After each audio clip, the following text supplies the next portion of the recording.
Hello everyone, welcome to this week's tip. We're going to make bone broth. We're going to make bone broth in the Instapot. I absolutely love this thing. The one thing I will say, keep in mind, it is a pressure cooker. They can be very dangerous. The steam needs to be vented before you take it off. I don't know how many of you have ever worked with a pressure cooker before, but they're very dangerous. Children should not be playing with this thing. Children should not take the lid off. Everybody should be supervised. I'm telling you, they can be very dangerous, but all that being said, I love this thing.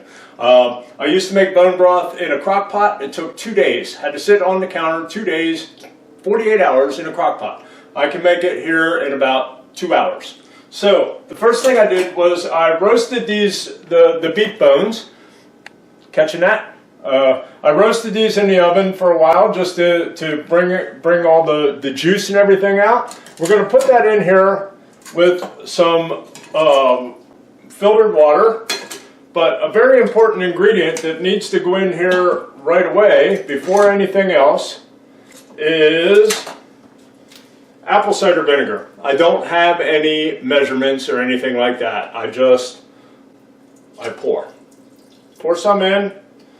Leave it sit for a little bit, because what the apple cider vinegar does is it draws the nutrients that are healthy for you out of the bones and into the broth. So right now there's a little filtered water in there. We're going to have some other ingredients put in it, but we're going to leave this sit for about 15 minutes and then we're going to come right back at it.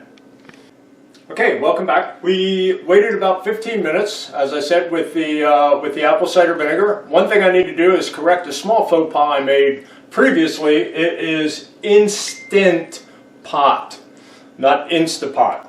Instant Pot. Okay, so just so we know that was pointed out to me while I was gone. Anyway, so now we're going to put the rest of the stuff in here and turn the Instant Pot on.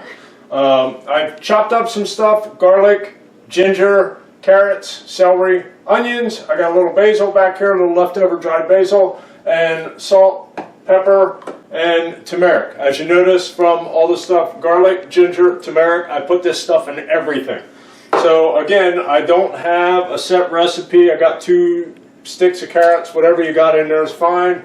I got the tail end of a bunch of celery that I had that we were using for salads. Just throw that in there. 1 small medium onion, quartered. Just throw that in there. A couple hunks of ginger. 3 or 4 cloves of garlic. Sprinkle a little bit of the basil on there. Turmeric. This stuff goes in everything. Put that in. And pepper is very important with the turmeric. So a couple shakes of that in there. Twist. And lots of Himalayan sea salt. Or in this case, Bonaire sea salt. We brought this back from Bonaire. Straight from the ocean down there. I don't know why. The ocean makes better salt there than here. Okay. So that's all in there. So once that's, you can stir it up a little bit and move it around, but it'll move around a little bit while it cooks. Just kind of stir it around a little bit. Lock the top on the pot. Okay. Make sure this in the back here is set to close to hold the pressure in. We're going to put this on the soup setting. And it's already on low pressure. You want to make sure it's on low pressure, and it's already set for 120. Usually when you get this, the default setting is going to be for 60 up at the 120. And as you see, it's on.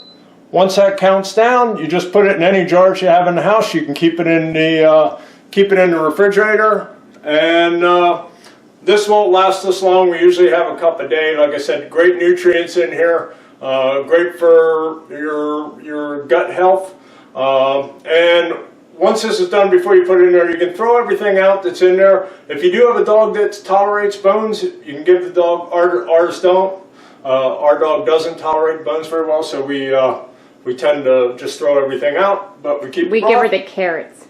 We do give her the carrots. Make sure the onions are gone. They don't tolerate onions, and the garlic. But the carrots we smash up.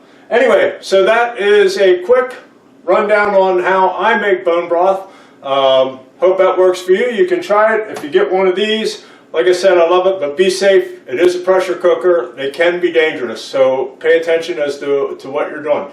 If you like this tip, there's more to come. There was more previous. Hope you've seen them all. Like and subscribe. Hit the bell button. You'll get a notice every time one happens. Until next time, I'll talk to you later. Bye-bye.